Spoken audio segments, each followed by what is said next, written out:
Welcome to Florida. So just wanted to make a quick video here at one of my secret spots.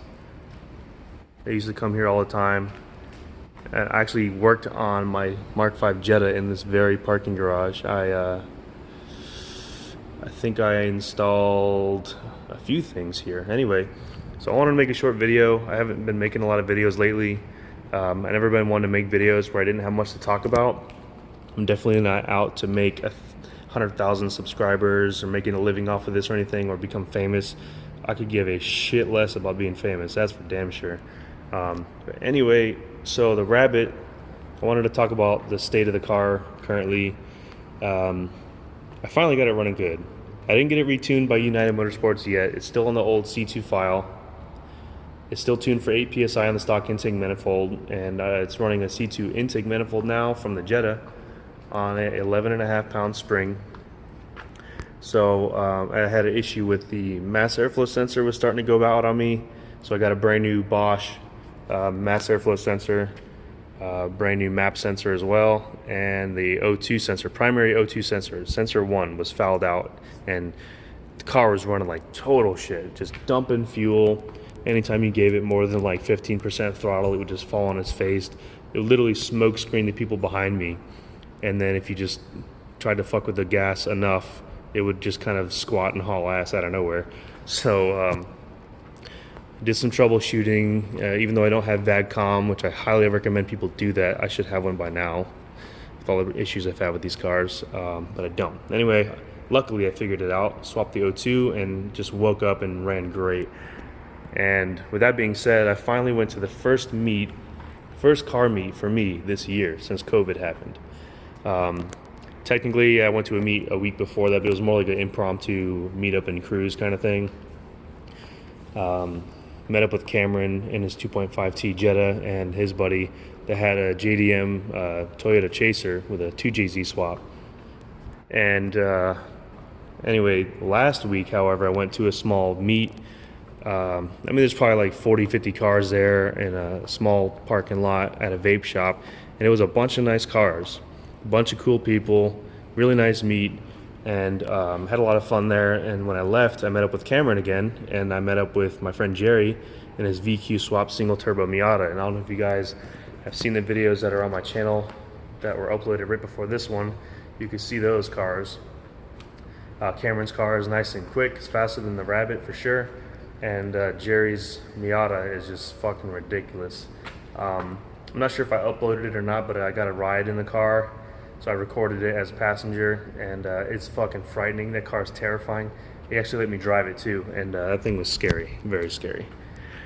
So that night when I was with Cameron and Jerry, we did some pulls, you know, of course on private roads, and when I raced Cameron, we did a second gear roll. And you know, with the things that I've changed up on the Rabbit lately, it runs great, really. The turbo's response has been improved a lot too.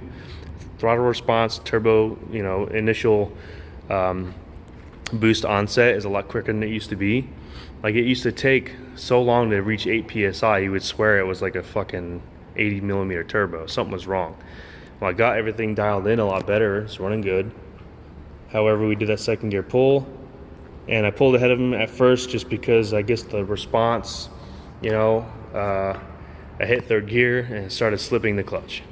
So, for any of you that watch my videos, have been watching my videos for over a year, you know that at least with this car, it's like once I fix something, there's something else wrong with it. It's one after another. I can't catch a break.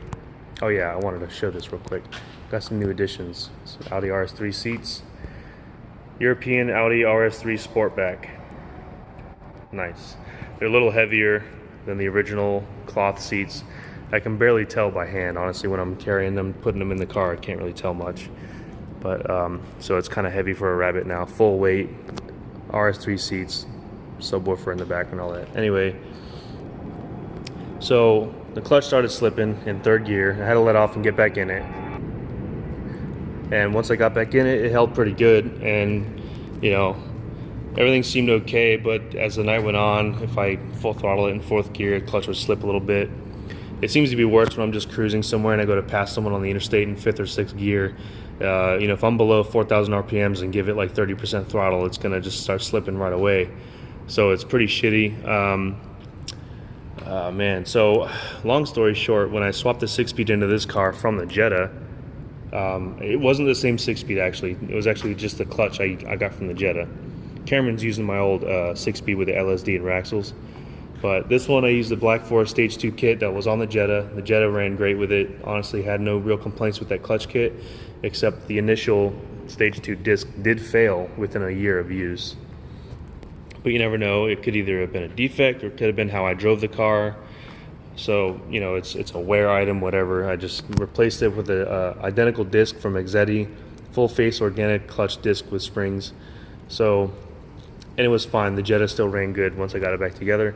So I used that clutch kit in the Rabbit, and I didn't really have time to buy a new disc because the 5-speed was going out. So in a weekend, I just swapped another 6-speed into this car. So the thing is, the Black Forest clutch kit, as it was going into the Rabbit, had a brand new pressure plate, resurfaced flywheel, all new hardware, but the disc was used. The disc probably had maybe, I don't know, 40 or 50,000 miles on it. It's kind of hard to tell, but I guess now it's showing its age. It started slipping. That's the reason I'm thinking it's going bad, is because the disc itself wasn't that healthy. So yeah, so it was a fun night, you know, and everything, but just car wasn't 100%. Now, as you saw in the beginning of this video, I did a few pulls by the camera, and the thing is that I was basically shifting slow and easing into the throttle. If I try to slam third gear and go full throttle, it'll slip for sure. So I kind of have to roll into the gas. So that's great. Not the end of the world, but it's definitely an annoyance. It'll still drive perfectly fine. Just, you know, racing it, I have to kind of baby it now. So I have a plan. The thing is, I have to take the transmission off to replace the clutch, but there's another reason I have to take the transmission off. And that is because the oil sump, which is the aluminum section between the oil pan and the block, well, that section is leaking oil. It's leaking oil pretty bad, actually. And it's just interesting because when I got underneath the car numerous times and I've been looking around, I found that it was leaking from the aluminum sump, the aluminum section above below the iron block. It looked like it was leaking oil from the front, and I never seen one leak from there before. I've seen them leak from the valve covers, timing covers, and oil pans, but that's really it. Of course, vacuum pump too. My vacuum pump is not leaking. I actually have an integrated engineering block off plate, but anyway, so it's leaking right around the front of the motor at that aluminum section. But one of the last times I was underneath the car when I was putting all the turbo stuff back on after getting the manifold repaired, I found that when you look at the back of the section, when you look at the back of the aluminum section, you can see where the molds are on the back, where the bolts go through to fasten it to the block. For some reason around there, it looked like it had a bunch of stress cracks, and it was like sweating oil. You know, so it's leaking from the front, sweating oil from the back. It's just the weirdest thing. I don't know if the previous owner like ran something over with it and, you know, put some stress on it and replaced the oil pan. I can't tell, but so that it has to be replaced. I have to pull it off and at least reseal it, but honestly, it just needs to be replaced. So instead of pulling the transmission off, you know, pulling the lower timing cover off, pulling the crank pulley off and the front seal, instead of doing all that and replacing this section, I think I'm just going to find another used motor, preferably a CBTA with low miles, no SAI that I have to block off, even though I have all that shit. My plan is to find one of those motors, hopefully find a shop that'll let me store the motor in the corner for a little while, get the clutch situation sorted, whether I go with Black Forest Stage 3 parts or a whole new kit from Clutch Masters or whoever, and then I'll pair that to the motor, bring the Rabbit in, pull everything out, slap the transmission and all the turbo stuff on the new motor, and basically swap it in as one big unit. That would be ideal. So that's the plan for now. You know, and I gotta say, before I end this video, there's a lot of people who would own a car like this thinking it's, you know, fun at first. Like you could definitely go with the GTI people. You know, it's an easy car to get into. They're affordable. You go stage 2 or whatever, you can do this and that, and then something breaks. You know, say they broke a transmission, or say they turned up the boost and tried going with some off-the-wall software that ended up running lean and blowing the motor up. It happens. A lot of people that are not hardcore dedicated gearheads and car enthusiasts would just throw in the towel and say, you know what, I can't deal with it. I can't work on this car anymore. I'm sick and tired of it. I can't afford to keep up with it, this or that. But for me, it's just not the same, right? So I know there's people watching this that can relate, because this car is special. And I don't just mean like, oh, it's got a 5-cylinder. Like, I love the 5-cylinder, but it's special because it's in between like a classic muscle car or hot rod, right? And a new car where you can just take it and get a tune. Like, it's not a GTI, it's not a Kia Stinger, it's not an EcoBoost Mustang where you can just buy the car, get a downpipe, get a tune, and it's like fun and quick. Like, you got to put work into this thing. But it's not like an old classic that has, old technology, old V8, but you can put a blower on it and it looks badass, sounds badass, and whatever. Like, there's no restoration needed. It's just like an in-between car, it's like the European version of like the JDM cars that everyone loves, it needs a little bit of TLC, it needs a lot of elbow grease to make it fast. But this car is just special in so many ways, right? So every time I think about giving up and just maybe getting this car where it's running perfectly fine like it is now and just selling it, like I could sell this car and get something else. There's other cars that I like. JDM cars. I like Pontiac G8 GTs. I like Cadillac CTS-Vs. I like Evos. I like 240s. I like Supras. I like all kinds of cars. But at the end of the day, I always try to think about, I always remind myself what I want. Like, what's the end game? What do I really want out of a car? All right, I do want a reliable daily driver. And so even though the Jetta is currently not taking up that role because it's a piece of crap, like, I would love to have like a Chevy Tahoe, right? Reliable daily driver, comfortable space. But then I want a fast car. Well, what do I want out of a fast car? I don't want to be like everyone else and have a Mustang or Camaro. And I don't want to be like everyone else and have a fucking Stage 2 WRX or a GTI. I don't want to be like everyone else. All right? I want a car that I feel connected with, that not everyone has. And I want a car that I put work into to make it fast. And eventually my goal would be to get this car to keep up with a street bike on the interstate. It definitely needs a lot more power. But if I get something else, it's actually going to be harder to do that, believe it or not.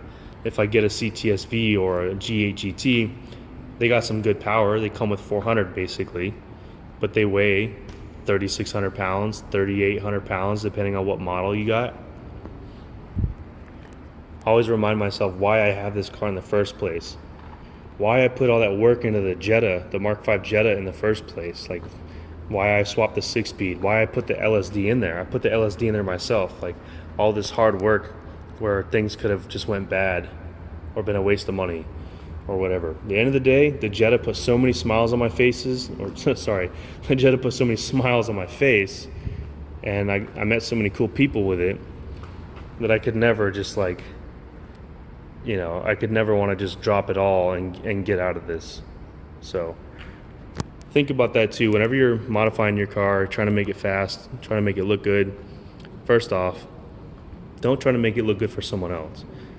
Do what you want to do to the car, what you think would look good. If you're driving with a friend of yours, you're riding passenger, you're going down the street, you see a car pass you by, what do you like about that car? Make your car look like that, essentially, but put your own twist on it.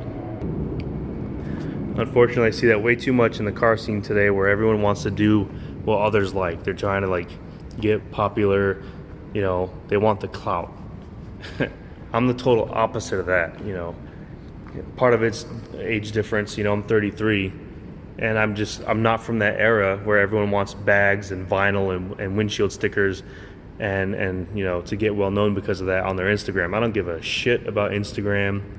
I care about the way my car makes me feel, period, and nothing else fucking matters. I want to start this car up, whether it's my commuter to work and back, which is what the Jetta started out as. I want to start it up, get in my car, go to work, go to the store, go to a friend's house, girl's house, whatever.